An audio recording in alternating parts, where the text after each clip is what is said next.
Вітаю всіх, дорогі друзі. Знову вирвався буквально на короткий час.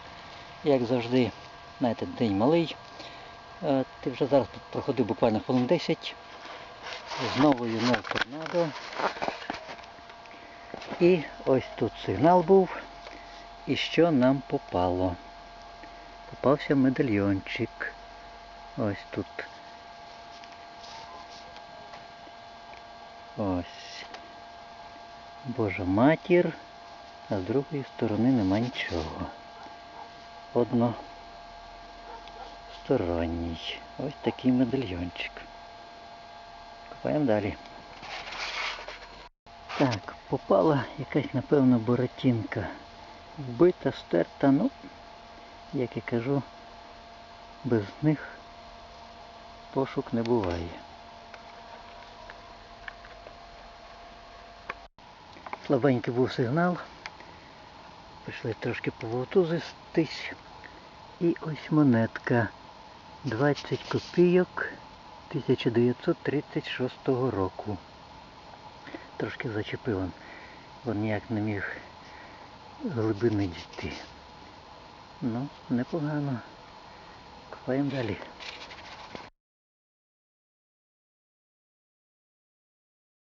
Так, слідуюча знахідка 3 копійки 1971 року.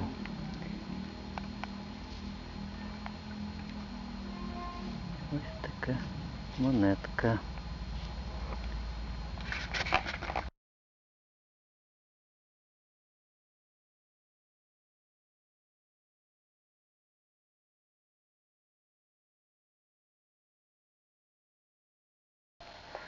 Слідуюча знахідка 5 копійок 1961 року.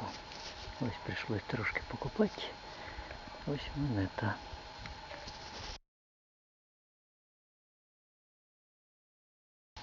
Ну, так собі. Ну, знахідка.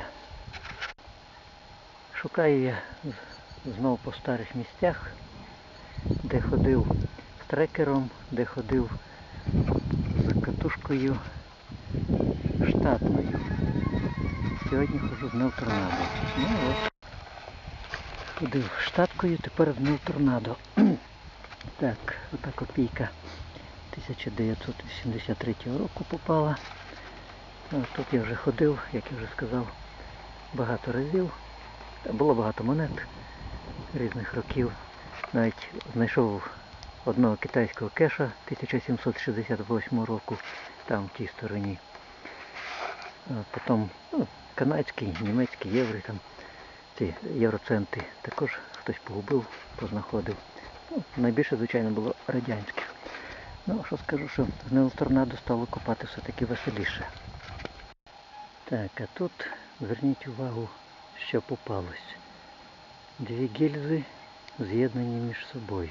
Одна насаджена на іншу. Ну, не знаю, в принципі. Я здогадуюсь, коли в дитинстві робили такі вибухові пристрої. От, можливо, я одного із них і знайшов. Ну, гільзи стріляні, відповідно. Ну, що всередині, потім побачимо. Так, попалась двієчка 1963 року. Ну, така собі. Ось, майже під верхом була, як я тут скільки разів ходив, як я її не знайшов, не знаю.